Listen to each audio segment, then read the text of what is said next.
Por que pregamos o Evangelho? Nosso versículo, aliás, hoje são 2, né? Os nossos versículos iniciais se encontram na primeira carta do apóstolo Paulo a Timóteo, capítulo 2, versículos 3 e 4, nova versão internacional. Isso é bom e agradável perante Deus, nosso Salvador, que deseja que todos os homens sejam salvos, olha só, e cheguem ao conhecimento da verdade. Maravilha! Louvado seja Deus! Igreja preciosa do Senhor, povo santo, amado, igreja sem ruga, sem mácula, selados com o Espírito Santo prometido por Deus, mais do que vencedores em todas as coisas. Meus amados irmãos, hoje nós pretendemos responder a essa pergunta, porque parece que não tem muita lógica, né, você perguntar isso, se você pensar diretamente. Irmão Cristiano, por que você está respondendo essa pergunta? Porque é óbvio, né? Por que pregamos o Evangelho? É uma pergunta óbvia, é para a salvação. Mas você já vai entender por que essa pergunta foi feita. E claro, o estudo de hoje ele é fruto justamente dessas dúvidas que nós recebemos. Muitos dos temas que nós trazemos aqui em nossos estudos são frutos de perguntas que nos são feitas de maneira recorrente, né? Então as pessoas também nos perguntam muito isso, e você já vai entender, como eu disse, né? Por mais que pareça óbvio e talvez pareça até desnecessário fazer essa pergunta do tema, você vai entender por que ela existe e por que ela nos é muito feita, né? Só que antes de entrarmos propriamente no tema, eu já quero de antemão explicar essa questão dos todos. Sabe por quê? Porque nós defendemos aqui a visão da predestinação. Para nós, a ideia da predestinação é algo absolutamente bíblico e para nós é muito claro, inclusive. Não há o que discutir do ponto de vista do Evangelho esse assunto. Né? Muitos não aceitam esse assunto porque ele retira, na verdade, o mérito dos homens. Né? A religião, como eu sempre digo aqui, a religião ela trabalha muito com o mérito do homem. Né? É o homem que se salva, é o homem que aceita Jesus. Eu sempre coloco esse conceito entre aspas porque ele não existe. Tá? Não existe aceitar Jesus. Aliás, logo de cara já vou deixar aí na descrição do vídeo um estudo sobre essa questão de aceitar Jesus. É um estudo muito interessante sobre esse assunto. Você vai entender que aceitar Jesus não existe esse conceito. Tá? Vai estar na descrição do vídeo o estudo para quem quiser se aprofundar. Claro, quem está pela gravação. Tá? Vai encontrar esse link. Então, o homem que aceita Jesus é o homem que se esforça, é o homem que faz a campanha, é o homem que segue as rotinas religiosas da sua denominação, e é através disso que ele vai ser abençoado, que ele vai ser salvo, etc. Né? Então isso é o quê? É um mérito do homem. Né? Só que, na verdade, o Evangelho apresenta o seguinte: o homem não tem mérito algum. O homem, por si só, sequer teria capacidade de buscar a Deus, de querer ouvir a palavra de Deus e por aí vai. Então, a capacidade hoje que nós temos de crer em Deus e crer no seu Evangelho e crer em Jesus como Deus sobre todos, que Ele é hoje, né? Jesus Cristo ressuscitado, Ele é Deus sobre todos. Ele assumiu o seu trono eterno de glória. E a capacidade que nós temos de crer, então, nesse Senhor e de crer em suas promessas e de estarmos submetidos ao seu Evangelho, foi Ele que nos deu. Foi Ele que abriu o nosso coração, Ele permitiu que nós enxergássemos o Evangelho. Então o mérito é todo dele, não só da obra que Ele fez, como até do fato de nós hoje conhecermos tudo isso. Então, essa visão da predestinação ela retira esse mérito que a religião costuma dar para os homens. Por isso que muitos na religião não aceitam essa visão, mas é uma visão absolutamente bíblica, né? Aliás, nesse estudo sobre o aceitar Jesus, a gente toca bastante nesse assunto da predestinação aí, tá? Quem quiser se aprofundar, tem esse e tem outros estudos aí, é só você pesquisar em nosso canal.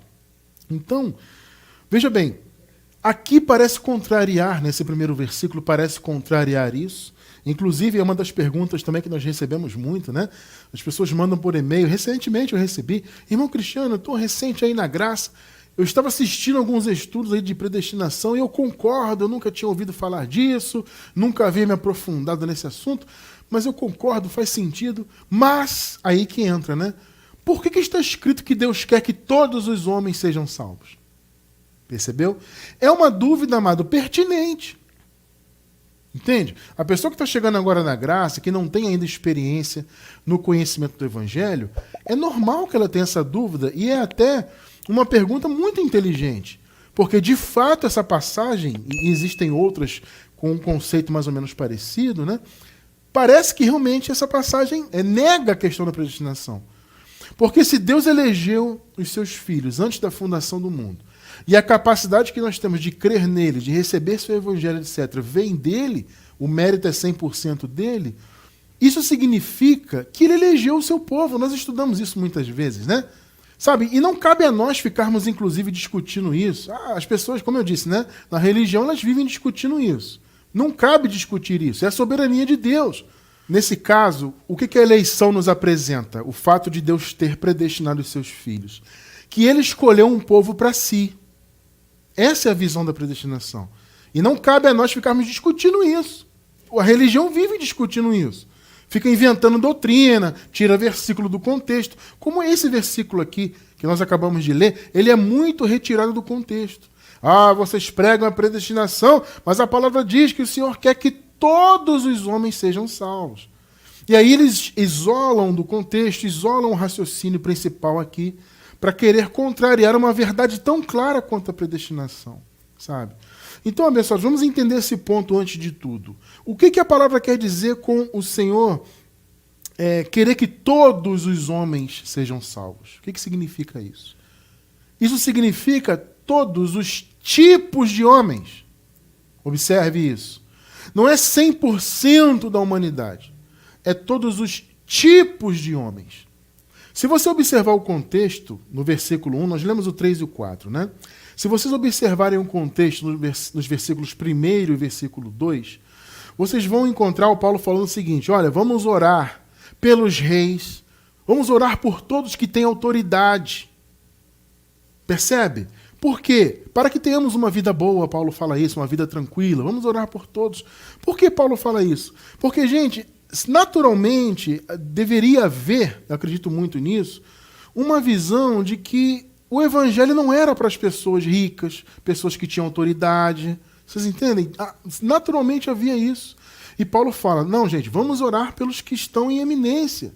Ou seja, pelos que têm autoridade, pelos reis. Porque Deus quer que todos os homens sejam salvos. Percebeu o ponto? Ou seja, não é só... Primeiro ponto, né? Esse todos tem um sentido também étnico, né? É aquilo que eu sempre digo. É aquela visão. Não são apenas os judeus. São todas as nações, todas as etnias. Tem esse sentido, tá? Mas aqui nesse versículo, especificamente, o ponto é esse. Vamos orar também pelos que são reis, pelos que estão em eminência, ou seja, que têm autoridade. Entende? Porque isso é bom, aí ele fala, né? Isso é bom e agradável perante Deus, porque Deus quer que todos os homens sejam salvos. Aí entra a visão, todos os tipos. Ou seja, não vamos retirar os reis, não vamos retirar das nossas orações aqueles que estão em eminência. Não, o evangelho, a palavra, a salvação é para todos. Percebeu o ponto de todos? Então, todos os homens aqui é todos os tipos de homens. E aí, dependendo do contexto, pode entrar a visão étnica, e aqui, no caso desse contexto específico, é uma referência aos homens de importância na sociedade, de liderança, governadores, reis, etc. Entenderam bem o ponto de todos os homens? Bom, esse é um ponto importante, né? E uma outra coisa importante que nós temos que entender é que quando se fala em evangelho, é somente evangelho da graça. Já estudamos isto aqui algumas vezes. Não existe evangelho fora da graça. Entendam isso. Qualquer palavra que se diga evangelho, mas que não enfatiza a graça de Deus, e você já vai entender um pouquinho melhor o que significa isso, essa palavra não pode ser chamada de evangelho. Entende? Ela pode ter uma roupagem parecida, ela pode falar de Jesus, pode ser bem intencionada, tudo bem. Mas se não fala da graça, amado, não é evangelho. Na nova aliança só há um evangelho, o evangelho da graça. Aliás, eu vou deixar na descrição do vídeo 2 estudos sobre essa questão da graça, sobre o fato de a graça ser o único evangelho. Vou deixar 2 estudos sobre isso, tá? Vocês vão entender bem esse ponto. Por que o evangelho da graça é o único evangelho? Qualquer palavra que saia da graça, que tenha elementos religiosos, elementos do antigo pacto e por aí vai, não pode ser considerado evangelho. Então veja, já entendemos isso, né? Todos os homens e todos os tipos de homens. Evangelho é só evangelho da graça. E por que então, e esse é o tema de hoje, nós pregamos este evangelho da graça? Por que pregamos o evangelho? Essa pergunta, como eu falei, ela parece não ter lógica, porque a resposta parece óbvia, né? Ora, nós pregamos o evangelho para trazer salvação eterna, não é o que o sistema prega aí fora? Eles ensinam isso, né? Nós pregamos o evangelho que, como eu disse, não é evangelho. Eu vou repetir. Qualquer palavra, ela pode ter roupagem, pode ser chamada de evangelho, pode falar de Jesus, pode ser bem intencionada. Se está além da graça, não é evangelho. Não pode ter mistura nenhuma. A graça tem que ser graça pura. Bom, muito bem. As pessoas aí fora no sistema dizem o quê? Nós pregamos o evangelho, vou colocar entre aspas, né? Para que as pessoas aceitem a Jesus, entrem em nossa denominação, aí elas vão participar da denominação, vão se batizar, vão fazer isso, fazer aquilo, comer Santa Ceia, etc., para que elas possam alcançar a salvação eterna, a vida eterna. Então, a resposta à pergunta do tema de hoje parece óbvia por causa disso. Ora, pregamos o evangelho para trazer salvação eterna. Só que a questão é o seguinte, amados. Nós aqui em Graça defendemos que a salvação eterna já foi concretizada. Essa visão é maravilhosa. É uma revelação profunda, ou seja, todos aqueles que foram eleitos por Deus, como nós vimos, né, agora há pouco, nessa questão da eleição. Claro que nós não nos aprofundamos, mas como eu disse, tem um estudo aí na descrição do vídeo. Essa questão da eleição, o fato de Deus ter escolhido os seus filhos, escolhido o seu povo, né, ter elegido, e não só dentre os judeus, tá? De todas as etnias. Ele elegeu esse povo e quando ele morreu, ressuscitou e ele voltou no ano 70, ele concluiu a salvação. Então a salvação eterna já foi concretizada. Aliás, todas as outras promessas de Deus, toda a obra de Deus foi concretizada. Nós defendemos aqui, além do evangelho da graça, também a visão da escatologia consumada. São visões, obviamente, que se encaixam perfeitamente. Aliás, a escatologia consumada, inclusive, nos ajuda a entender muito mais a graça, né? O evangelho da graça. O que é a escatologia consumada? É a visão, é a revelação de que toda a escatologia bíblica, todas as profecias já se cumpriram. Inclusive, claro, a segunda vinda do Senhor. Ela se cumpriu, inclusive, no ano 70 depois de Cristo. Antes do primeiro século, né? Na destruição do Templo de Jerusalém, a invasão pelo Império Romano, aquilo marcou historicamente a segunda vinda do Senhor.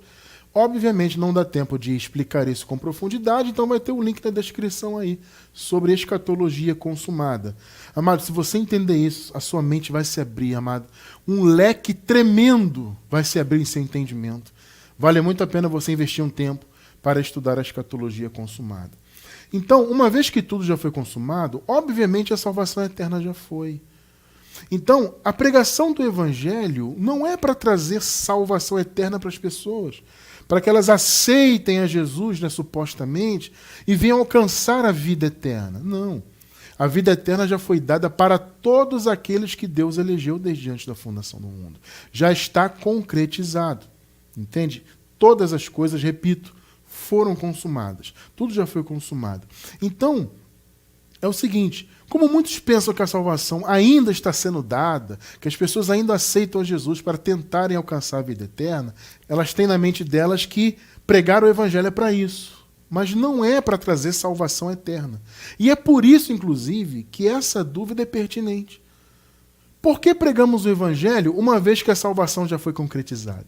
Percebeu como a dúvida faz sentido? Ela parece óbvia se você pensar como a religião pensa. Ora, é óbvio, eu prego para a pessoa aceitar Jesus e ser salva eternamente. Só que a graça defende o quê? Tudo já foi consumado, a salvação inclusive. Ora, aí entra a pergunta. Se a salvação foi consumada, como todas as coisas foram, por que pregamos o evangelho? Entendeu que a pergunta já não é mais tão óbvia assim? Esse é o ponto. Por que pregamos o evangelho uma vez que tudo está consumado? Aliás, eu vou deixar também na descrição do vídeo um estudo sobre a salvação. Os 3 atos da salvação. Esse estudo está incluído, tá, na visão da escatologia consumada, lá na playlist, mas eu vou deixar o link separado aí na descrição do vídeo. Os 3 atos da salvação, para você entender que a salvação de fato já foi concretizada, tudo já foi consumado. Ora, se tudo já foi consumado, por que pregamos o evangelho? Esse é o ponto de hoje. Vamos entender isso, tá? Uma coisa importante. Por que o evangelho da graça é o único evangelho? Porque, veja, amados, evangelho é cruz. Entenda isso. Do tempo da graça em diante, desde que Jesus inaugurou a graça na cruz do Calvário, a palavra do evangelho passou a ser o quê? A cruz. Entende? Antes, evangelho era o quê? Era dizer que Jesus era o Messias. Né? Jesus enviou seus 12 discípulos para pregarem para os judeus, somente para os judeus, que ele, Jesus, era o Messias, que ele era o rei esperado, né, pelos judeus, profetizado. Esse era o evangelho, ou seja, esta era a boa notícia, porque evangelho significa isso, né? Boa notícia. Essa era a boa notícia antes da cruz. Olha, Jesus é o Messias, não temos mais que esperar um Messias vindo. Esse Senhor Jesus, que fez esses milagres, etc., ele é o Messias esperado, e etc., etc. Logo o reino está às portas. Entende? Essa era a boa notícia para os judeus. Só que da cruz em diante, inaugurou-se o quê? Uma outra boa notícia, um outro evangelho, que foi revelado posteriormente ao apóstolo Paulo, o evangelho da graça. O evangelho da graça, ele não tinha por princípio falar de Jesus como Nazareno. Entende? Tanto que Paulo fala, nós não conhecemos mais a Jesus segundo a carne. Paulo não fala isso, amados, em 2 de Coríntios 5,16? Não conhecemos a ninguém segundo a carne, nem mesmo Jesus. Por que Paulo fala isso? Porque o foco do evangelho da graça não é Jesus de Nazaré. Não foram os milagres maravilhosos que ele fez, etc. Não. Ainda que você possa entrar na história de Jesus de Nazaré e estudá-la e reter o que é bom dela, tá? Mas muita coisa ali tem a ver só com os judeus, etc. Então a gente tem que saber entrar na história de Jesus de Nazaré com cuidado, para reter apenas o que é bom. Porque, repito, muita coisa ali tinha a ver apenas com a lei, com os judeus, etc. Muito bem. Da cruz em diante, a nova boa notícia, ou seja, o novo evangelho mudou. O evangelho passou a ser a cruz. Por isso que Paulo falou, eu não prego Jesus de Nazaré. Eu não conheço a Jesus segundo a carne. Eu prego a cruz. Ou seja, eu não prego religião. Porque, gente, veja bem, a mensagem do evangelho, ou seja, sobre Jesus, misturada com a mensagem judaizante, depois da cruz em especial, era uma mensagem contaminada. Porque, veja, a partir do momento que a graça foi revelada para o apóstolo Paulo, ele passou a ministrar esse conhecimento para as igrejas, né? Inclusive, algumas igrejas, como a igreja dos Gálatas, foram firmadas, fundamentadas e criadas em graça. A carta aos Gálatas nos revela isso muito claramente. Só que houve, então, uma mistura, né? Havia, né, uma mistura ali de algumas pessoas que acreditavam que, mesmo crendo em Jesus, as pessoas, inclusive os que não eram judeus, deveriam seguir a religião judaica. Era a mensagem da circuncisão.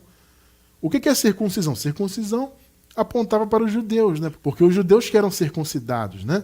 Então, quando diz a palavra, o evangelho, a mensagem da circuncisão, era um assunto específico dos judeus. Então havia essa mistura. Olha, nós pregamos Jesus? Pregamos. Só que também pregamos as obras da lei. Vocês que creem em Jesus também têm que cumprir obras da lei, inclusive quem não era judeu.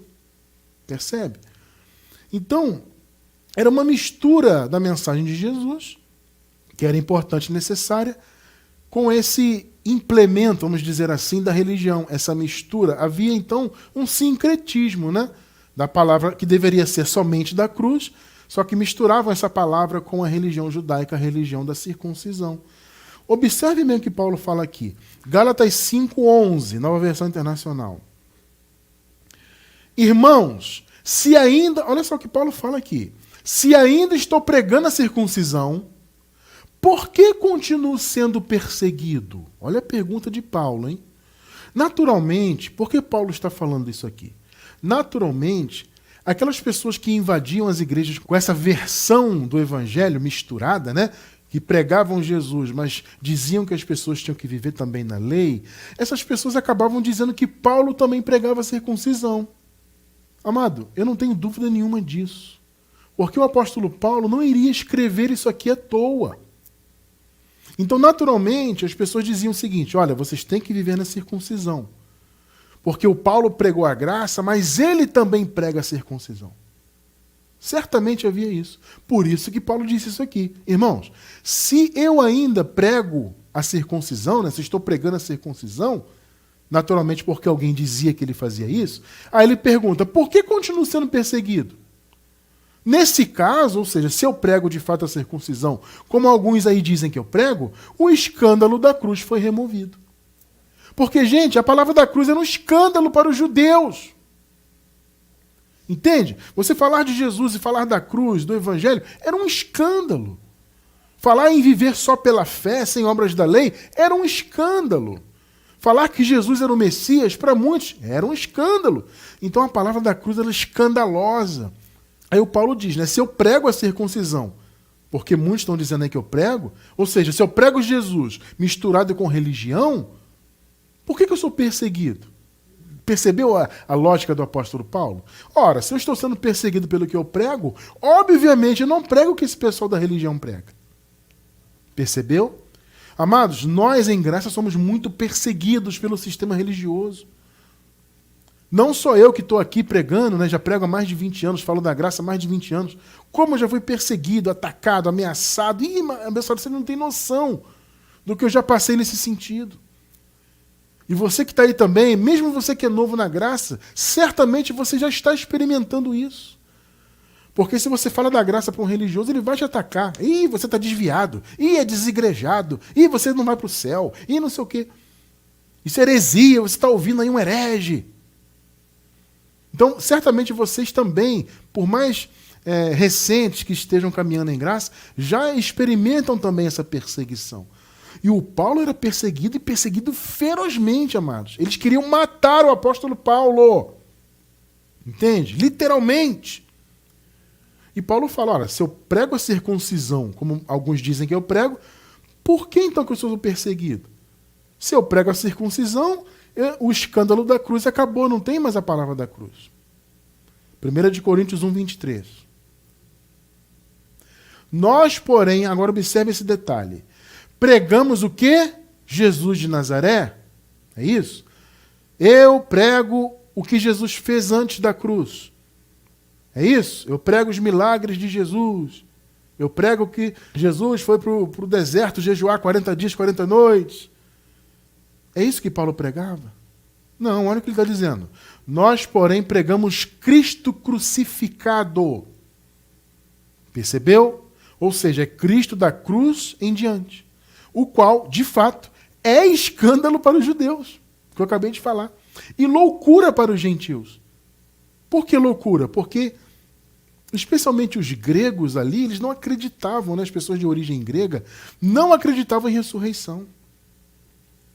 Então era uma loucura. Que Jesus ressuscitou, quer dizer que alguém morreu, o camarada aí morreu e ressuscitou 3 dias depois? Isso é mentira, isso não existe. Então era loucura, né? E para os judeus era um escândalo. Vocês estão entendendo? Paulo não pregava a religião. Esse é o ponto aqui. Se eu prego a religião, ou seja, circuncisão nesse contexto aqui, né? Se eu prego, por que eu estou sendo perseguido ainda? O que eu prego, aí nós lemos em Coríntios, é Cristo crucificado. Eu prego a cruz. Perceberam?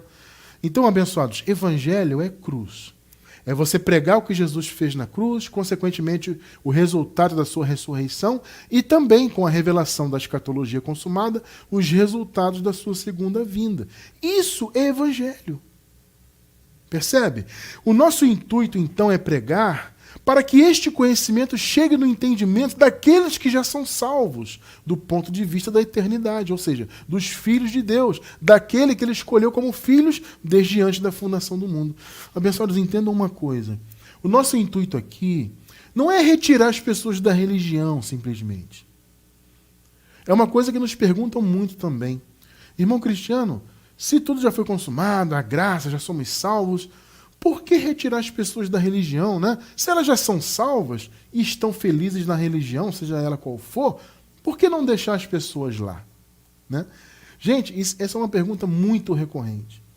Ora, já está salvo, tudo já está consumado. Se a pessoa está na religião, deixa ela lá, ela está feliz. Amado, entenda, eu vou repetir. O nosso intuito, num primeiro momento, obviamente, não é retirar ninguém da religião. Tá? O nosso intuito é o que nós lemos no início, o primeiro versículo. É fazer as pessoas conhecerem a verdade. Como Paulo falou, essa é a vontade de Deus, né? Que todos os homens, aí tem esse sentido, né? Ou sentido étnico, ou seja, todas as etnias, ou no caso do contexto ali, todos os tipos de pessoas, né? Porque, veja bem, há filhos de Deus em todas as etnias e, claro, há filhos de Deus de todas as condições financeiras, condições políticas, de eminência, de importância na sociedade. Há filhos de Deus de todos os tipos. Esse é o ponto. Então Deus quer que o evangelho chegue. Essa é a missão. Então eu não prego pensando assim, eu vou retirar o cara da religião dele. Não, eu quero que ele conheça o evangelho.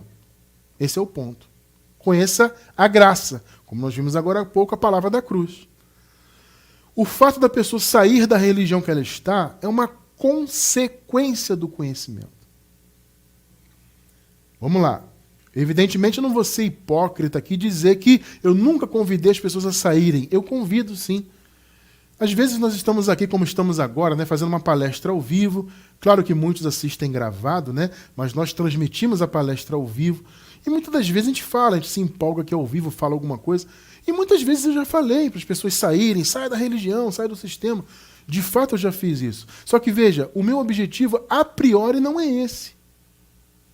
Tanto, veja só o que eu vou falar, há muitas pessoas que me escrevem, que têm contato comigo, a gente troca ideia aqui na rede social, principalmente por e-mail, que frequentam o sistema e conhecem a graça. Tem muita gente assim, nessa condição. Irmão Cristiano, eu não saí da igreja ainda, eu já conheço a graça, eu acompanho o irmão, já li os seus livros, mas eu estou aqui frequentando ainda, de repente tem intenção, né, de pregar para alguém ali, ou está ali por conveniência, porque a família está e, enfim, não quer romper, sei lá, aí os motivos são diversos. Mas há muitas pessoas nessa condição. Percebe? Então eu não quero que ninguém saia de lugar nenhum. Eu quero que a pessoa conheça o evangelho. Agora, a consequência disso para a vida dela, aí é com ela. Se ela vai romper com o sistema, para mim é maravilhoso, né, que a pessoa rompa com o sistema. Para mim é ótimo. Agora, se a pessoa está lá dentro, seja qual for o motivo que ela tenha para estar lá dentro, mesmo conhecendo a graça, aí é um problema particular dela com Deus. O que eu quero é que ela conheça a verdade. Agora, o que ela vai fazer com essa informação na vida dela, aí já não é comigo. Então entenda, amado, eu não prego para retirar da religião. Por que pregar se a pessoa já é salva e ela está feliz lá? Pregar para conhecer a verdade. Porque é isso que Deus quer. Entendeu o ponto? Esse é o ponto. Deus quer que as pessoas ouçam a verdade. Por isso Ele nos revelou a verdade e por isso Ele nos capacita para pregarmos esta verdade. Então, não é o fato de a salvação eterna já estar concretizada que vai nos impedir de pregar a verdade. Pelo contrário. É justamente o fato de haver pessoas salvas sempre salvas e que precisam que a salvação alcance a sua mente. Veja, não é salvação para viver eternamente, essa já foi dada, mas é a salvação da mente, como costumamos chamar aqui, para que a pessoa saia do engano. Entende? Ela vai receber o conhecimento e, consequentemente, ela vai querer sair do engano. A maioria sai. Tá? A maioria que recebe a revelação da graça sai do sistema. Um ou outro fica e tal, mas a maioria sai. E nosso intuito é que a pessoa conheça. Consequentemente, ela vai sair. A maioria sai, como eu falei. Tá? Então, nós pregamos o Evangelho, que é o Evangelho da graça e que é único, apesar de a salvação eterna já ter sido concretizada, nós pregamos para que as mentes, os entendimentos dos filhos de Deus alcancem essa revelação para que possam conhecer a palavra da cruz e descansarem. Porque viver na religião, viver nesse engano, é algo muito cansativo. Sabe, do ponto de vista de viver cumprindo ordenanças, preocupados com mandamentos, preocupados com cerimonialismo, e sacrifica para cá, e luta para lá, e tem medo de perder a salvação para cá, e tem medo... Sabe, as pessoas vivem nisso. Nós vivíamos. Eu experimentei muito esse tipo de medo, né? Será que eu estou agradando a Deus? Será que Deus vai pesar a mão? Será que eu vou perder a salvação? Será que eu vou chegar no juízo final? Deus vai... Sabe? Eu vivia apavorado com isso. Então a salvação, do ponto de vista do entendimento, é para trazer essa paz. E, consequentemente, o Filho de Deus vai passar a servir a Deus em espírito e em verdade. Vai realizar a verdadeira obra de Deus. Recentemente, inclusive, colocamos aí em nosso canal no YouTube um estudo sobre a verdadeira obra de Deus. Um estudo com um tempo menor, mais curto, né? Um corte sobre esse assunto. Para a pessoa fazer a verdadeira obra. Veja, a verdadeira obra de Deus não nos leva a sermos religiosos. Sabe, a frequentar templos, vivermos em cerimônias. Não é isso. Isso não é ser servo de Deus, isso não é ser filho de Deus. Percebe? Então a salvação é para trazer esse entendimento. O Filho de Deus vai se libertar, vai conhecer o que Jesus fez na cruz, as consequências da sua ressurreição, da sua segunda vinda, sabe? Vai conhecer que tudo foi consumado, vai descansar no Senhor em relação a isso e vai começar a fazer a verdadeira obra. Vai abandonar a religião e vai viver na verdadeira obra do Senhor. Então nós pregamos o Evangelho com esse intuito. Tá? Eu vou deixar na descrição do vídeo, hoje tem vários estudos recomendados, né? Eu vou deixar um sobre a salvação da mente. Tá? Para quem quiser se aprofundar. Nós temos alguns estudos sobre isso. Vou deixar pelo menos um. Só que eu vou dar uma palhinha, tá? Aqui sobre o que é isso. E aí quem quiser se aprofundar, assista ao estudo recomendado. Mas o que é a salvação da mente, então, irmão Cristiano? Veja, é exatamente o que vamos ler agora. 2 de Coríntios, capítulo 3, versículos do 14 ao 18. Essa passagem também é um clássico da graça, né? Eu vou ler a nova versão internacional, tá? Olha só. Na verdade, as mentes deles, olha só, as mentes deles se fecharam. Ele está falando de quem? Dos religiosos, em especial dos israelitas. O contexto aqui é esse. Porque os israelitas tinham até zelo por Deus, como Paulo disse aos romanos, né? Mas era um zelo sem entendimento. Eles tinham a mente fechada justamente por causa da religião judaica. Na verdade, as mentes deles se fecharam. Em algumas versões em português aparece, e os seus sentidos foram endurecidos, né? Pois até hoje, olha só, o mesmo véu permanece quando é lida a antiga aliança. Mais uma vez, eles eram religiosos. A antiga aliança era a religião deles, a lei. E Paulo fala, essa leitura, essa preocupação em ler e viver o antigo pacto, fechou e mantém fechada até hoje a mente dos religiosos. E ele fala, o véu não foi retirado porque, olha só, meus amados, é somente em Cristo que ele é removido. Pegou? 15:16. De fato, até o dia de hoje, quando Moisés é lido, Moisés é o quê? A pessoa. Aqui, na verdade, Paulo está falando do que Moisés representava, né? Ou seja, o antigo pacto, a lei, a religião dos judeus. Então, até hoje, quando Moisés é lido, olha só, um véu cobre os seus corações. Gente, o que é coração na Bíblia? Geralmente, coração é a mente, é o entendimento. O que Paulo está dizendo? A mente dos religiosos, as mentes deles, né, estão cobertas por um véu. Os seus corações, as suas mentes. A mente está embotada, está cega, está fechada, como está aqui na versão, né? Nessa versão que estamos lendo. 17. Ora, o Senhor é o Espírito, e onde está o Espírito do Senhor, ali a liberdade. 18. E todos nós, veja só, que com a face descoberta. Porque a metáfora do véu é isso. O véu era uma túnica que cobria toda a cabeça. Então, cobria não só a mente, como os olhos, né? As duas coisas. Cobria os olhos, consequentemente, cobria a mente. Ou seja, esse véu religioso, o antigo pacto, que era a religião dos judeus, as obras da lei, por aí vai, era um véu que impedia eles de enxergarem o Evangelho. Vocês estão entendendo? O que é a salvação da mente? É justamente a retirada desse véu. Esse véu de Moisés, do antigo pacto, amados, está até hoje na mente das pessoas. Porque por mais que elas se digam do Evangelho, que seguem Jesus e que estão na graça. A maioria hoje, amados, aí no sistema religioso diz que está na graça. Mas por mais que eles digam, eles vivem elementos da lei. Eles vivem resquícios do antigo pacto. Inclusive não só em termos de obras, de cerimônias, mas também em termos conceituais.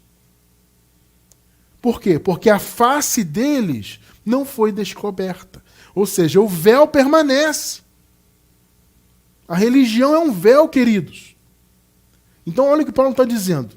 Aqueles que não receberam o evangelho ainda é porque eles só vão receber quando o véu for retirado. E o véu só é retirado por meio de Cristo. É o que Paulo falou aqui. Até hoje, quando é lido Moisés, o véu está sobre o coração deles. Agora, quem teve a face descoberta é diferente. Ou seja, quem teve a sua mente salva do véu. Percebeu o que é salvação da mente? É quando a sua mente, o seu entendimento é salvo desse véu que cobre o entendimento. E aí por isso Paulo conclui aqui. E todos nós que com a face descoberta, ou seja, sem o véu, contemplamos a glória do Senhor. Segundo a sua imagem, estamos sendo transformados com glória cada vez maior. Ou seja, é um processo, né? É uma glória cada vez maior. Como diz nas versões mais tradicionais, de glória em glória. A qual vem do Senhor, que é o Espírito. Que coisa linda, né? Vocês perceberam? O que é salvação da mente? É a sua mente ser salva desse véu. Só que não é só o véu de Moisés, amados. É o véu religioso de maneira geral. Inclusive, eu sempre, como vocês sabem, sempre incluo também o ateísmo. Que é isso, meu cristiano? O ateísmo não é religião. Bom, tudo bem, não é, porque eles não creem numa divindade. Mas eu digo que, na prática, de certa maneira, é como se fosse uma religião. Porque para você ser ateu, tem que ter uma fé absurda, né?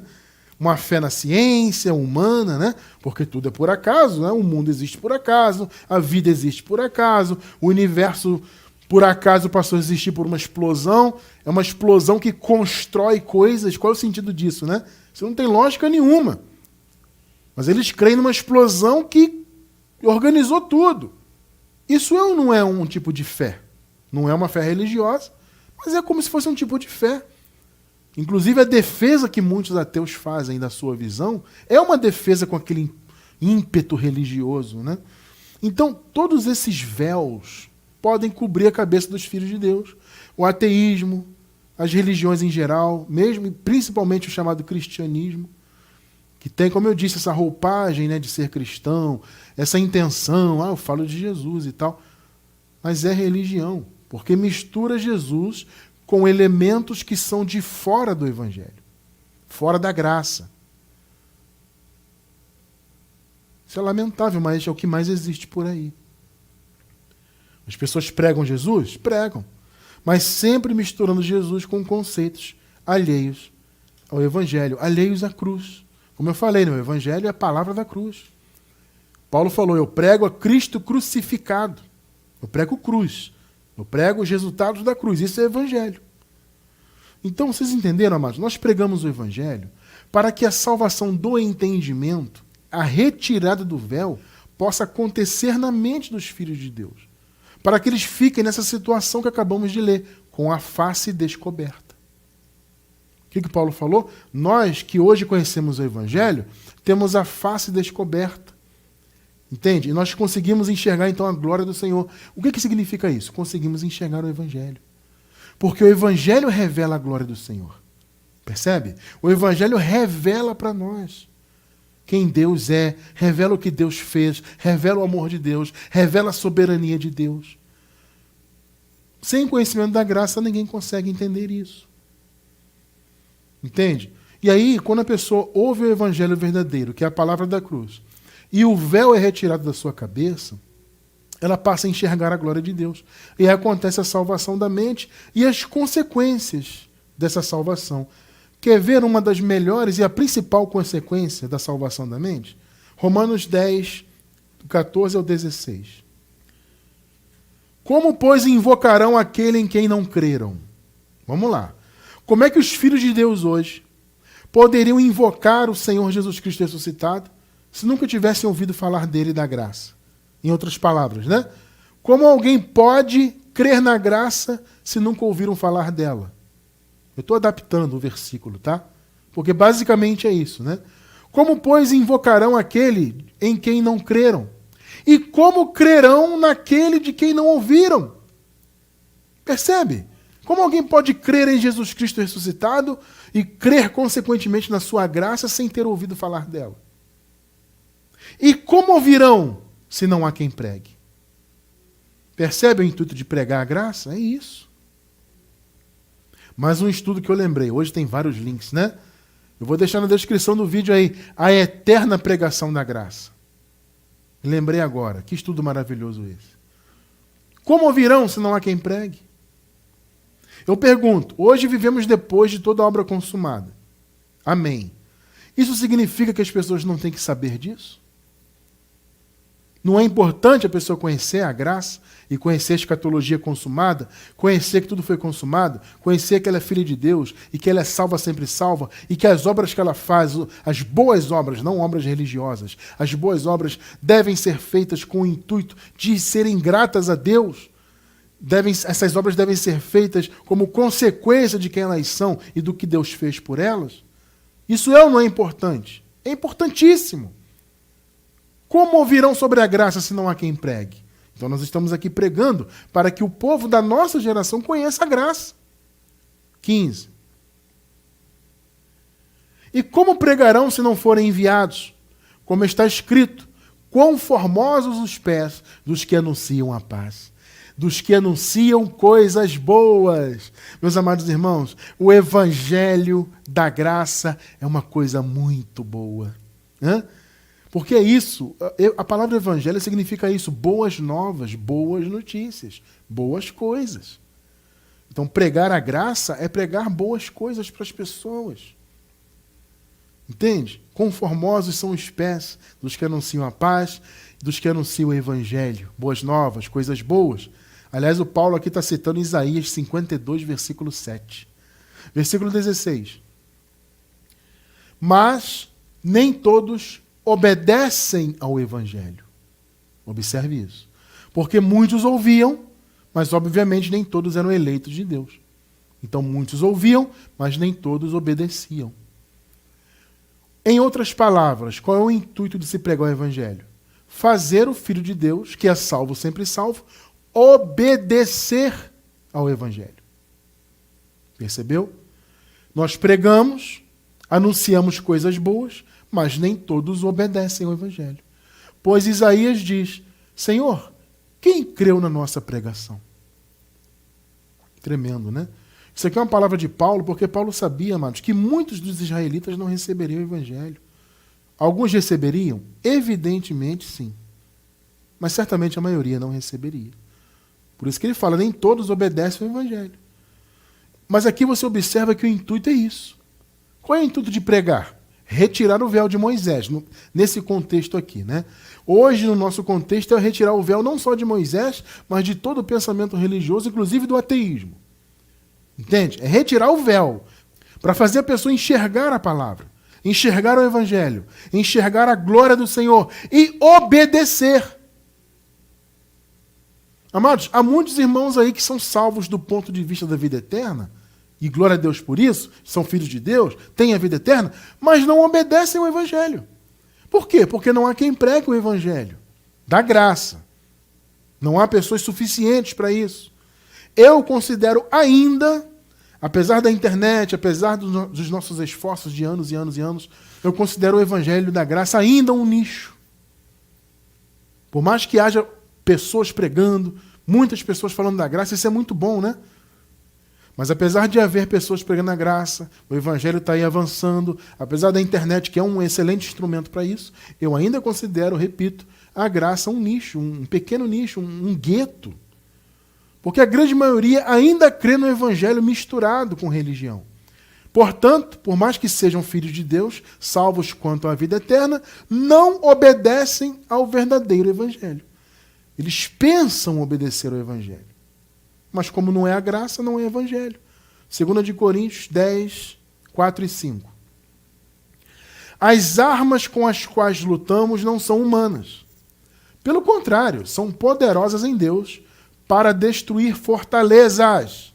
Fortalezas são raciocínios, são argumentos, são pensamentos contrários ao Evangelho.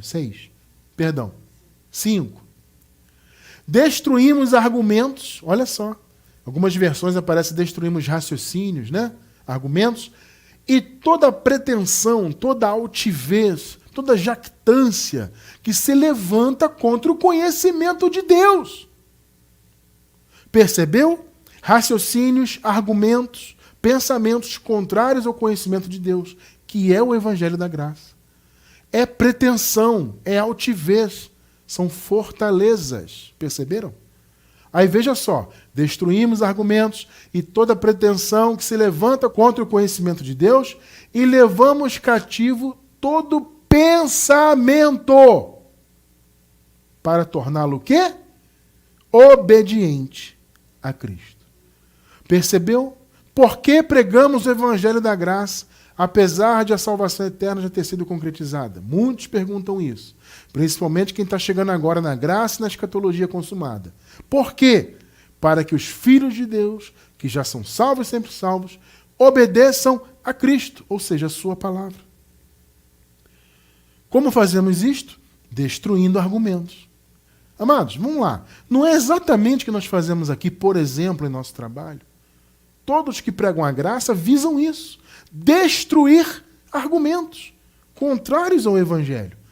Para que a pessoa perceba que esses argumentos são errados.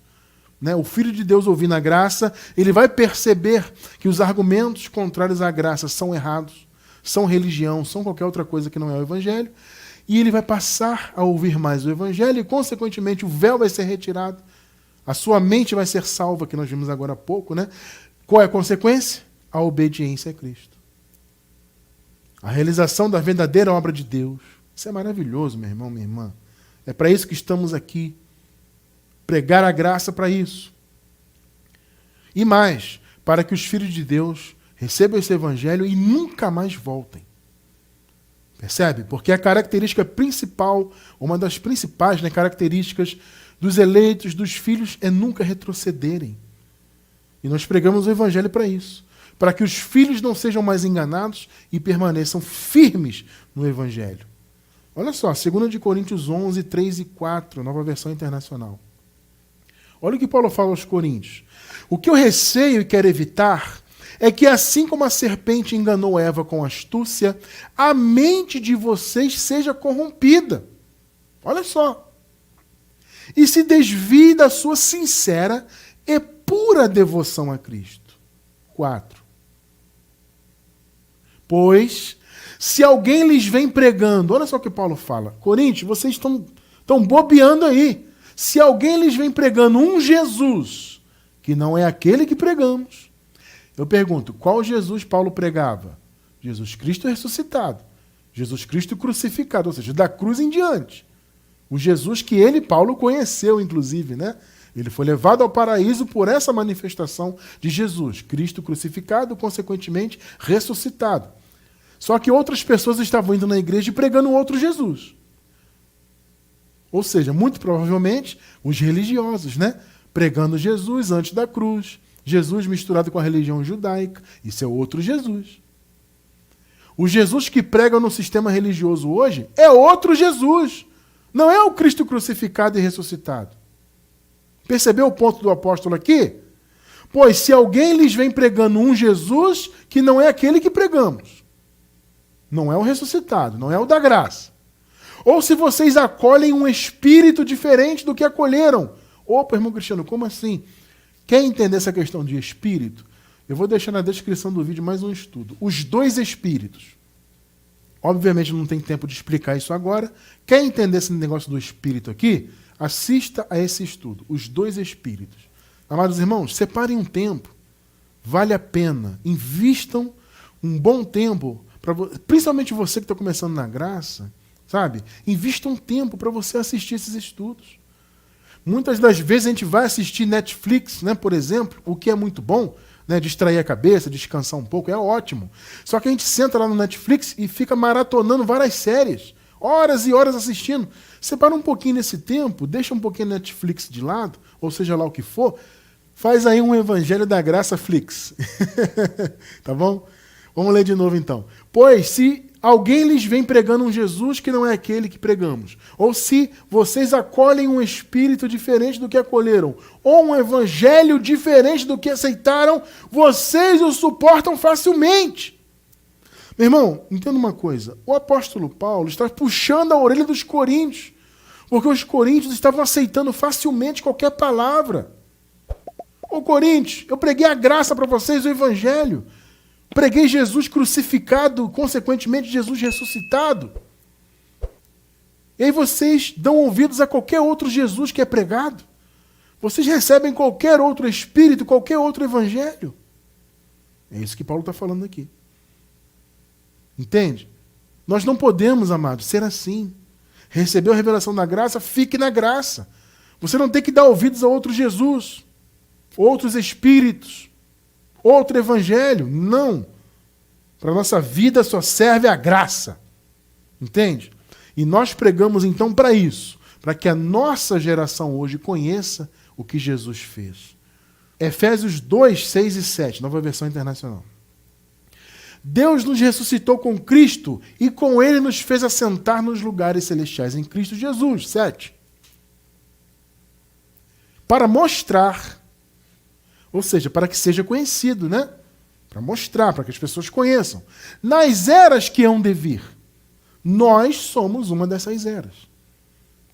Eu já expliquei isso aqui várias vezes, né? Eu só estou relembrando esse conceito. O Senhor deu a graça, Ele fez a graça, nos salvou, o que Paulo está falando, né? Ele nos salvou, nos ressuscitou espiritualmente, Ele nos fez assentar em lugares celestiais, ou seja, isso é a graça. Para quê? Para mostrar, nas eras que hão de vir, nós somos uma dessas eras, a incomparável riqueza de sua graça, demonstrada em sua bondade para conosco em Cristo Jesus.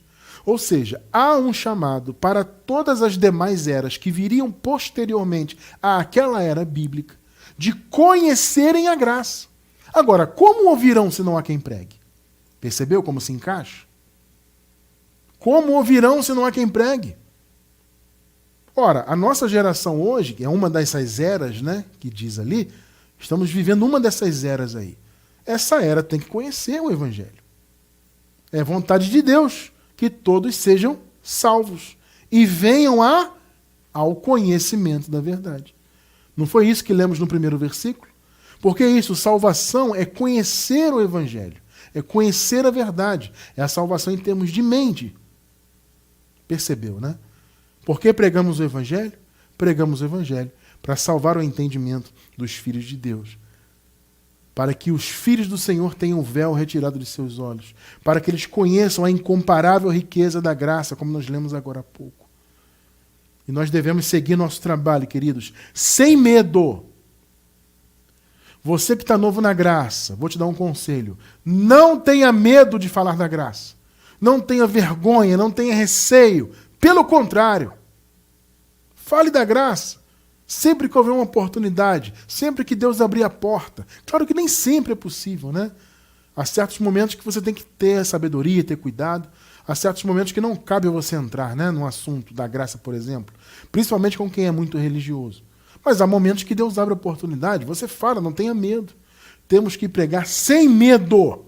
Eu quero encerrar com isso. Efésios 6, 18 e 19. Orem no Espírito em todas as ocasiões, com toda oração e súplica, tendo isso em mente. Estejam atentos e perseverem na oração por todos os santos. 19. Agora veja o que Paulo diz.